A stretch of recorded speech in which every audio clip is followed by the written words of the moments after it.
break free from the intermediate level. Some people stay there forever. Most people actually stay there forever. If you're successful at practicing guitar, then you stay at the intermediate level. Most people do that. Why? Because that's what we do. You know, it's just, if you look around every single corner of life, that's what we do. We rise to the level of medium or the level of good, and then we don't go beyond that. And it's not because we're bad people. It's just because that's how we behave. At that point, we need to do something very different from what we've been doing. Right? You can learn to cook. Most people can cook who cooked, right? Who learned to cook. You can cook. I can cook food now. And I can do that too, but I haven't ever risen to a level beyond good at cooking, right? Why? Because I wasn't obsessed about it at any point. That's the difference. So the people who reach the mastery level have intense periods of obsession about this. They can't think about anything else. They got 2 weeks, like a month, 2 months, where all they think about is scale shapes and practicing. When you're talking to them, they look remote in their eyes because they are. They're thinking about practicing. They're thinking about scale shapes or theory as they're practicing picking patterns. They got this legato project in their head about doing these sequences, and that's all they can think about and do, and they practice without, the guitar, and they visualize it because they can't help it. They're obsessed about their project, and it takes over the whole body and brain. It's like it's the most exciting place to live, but it's a bit annoying as well because you're playing guitar constantly, with or without sound, with your family watching. Right? You're watching a movie with them, sitting in the couch, and then they laugh suddenly at something in the movie, and you go, what? And you're not watching the movie. You're just sitting there staring at the screen, absorbing nothing because you're in your head thinking about practicing, visualizing scale shapes, thinking about theory, trying to, seeing your fingers run on the fretboard. You can't stop being focused on it. That's an obsession. And the reason why obsession sounds like a negative word is because it is. Because if you stay there all your life, you will ruin your life completely, right? Because you'll forget to eat, sleep, shower, go to work, all of these things. That's an obsession. And anyone who ever got to the top level of anything were obsessed about it, because it's like you get to the level of intermediate, like in guitar playing, in anything else, any other instrument, or in sports, right? You get really good at playing football, soccer, whatever, tennis. Most people are intermediate at playing tennis, right? You got a lot of beginners. Most people fall off the wagon before they get to intermediate. The lucky bunch are those who come to intermediate.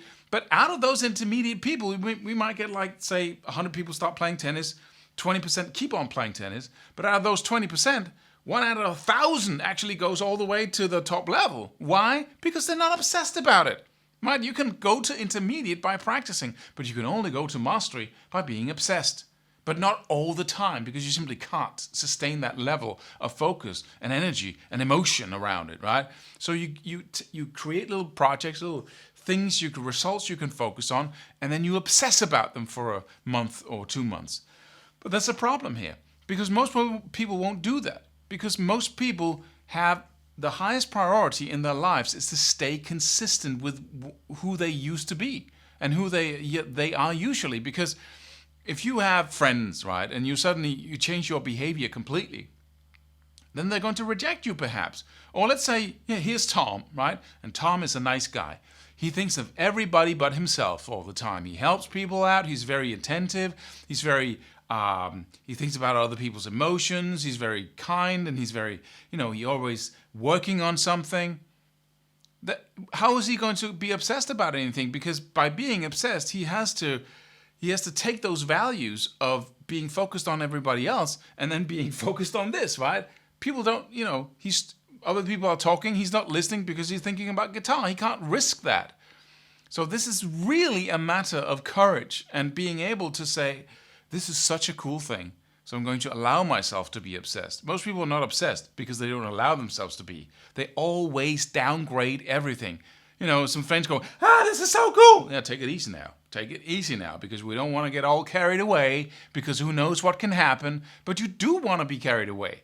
You do want to be a little child who's just all fired up about something that doesn't have anything to do with your income, that doesn't have anything to do with anything, productive. It's just magic, right? It's so magical. What if I could do this, right? You have to be willing to go there, create projects. What if I could just just play, really fast between number 1 and number 2 position, or I could go like, I could play that run all across all 6 strings, whatever it is, right? And you get obsessed about it, and you imagine how cool it could be to come to that point where you could do that.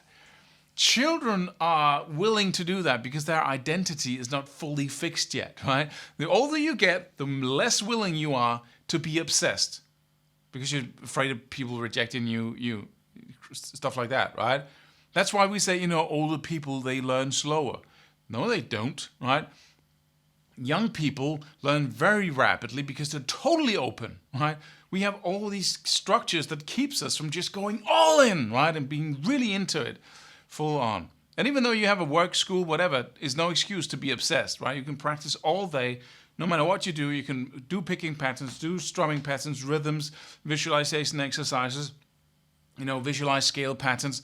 You can play the fretboard with using your thumb as a fretboard. Do the combinations constantly, incessantly, obsessively, all day, right?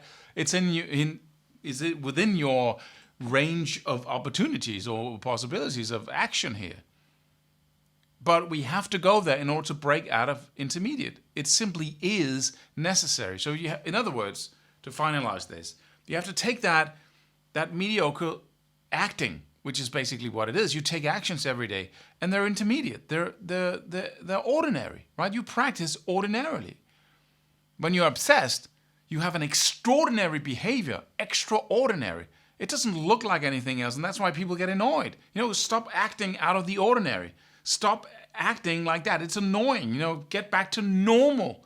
Get back to intermediate. See what this is? If you want extraordinary results, you have to be extraordinary. You can't keep that extraordinary behavior up because then you get exhausted and you forget to shower, forget to sleep and all of that, right? Because you're obsessed about it. But you have to be willing to go there for a week, for 2 weeks, for 4 weeks. If you are, then you'll break out because it's like ticking a bomb and then exploding your skill level instead of trying to nudge it up 1 little inch at a time. Right? It's like taking all your emotional power, brain power, and then you're just so focused on it on such a long period of time, like a week, 2 weeks, 4 weeks, 8 weeks, that it just burns through the intermediateness of, because the brain just moves into it. It just moves into intermediate, moves into mediocre, and it stays there, right? Gets his butt down on the couch, in the intermediate couch, and then don't want to go anywhere from here. But anyone who ever got to the extraordinary level, they burn through. They push through to the next level by being very intense for short periods of time. And you need to do the same thing. Subscribe for more free videos. Do it. Do it now. Do it.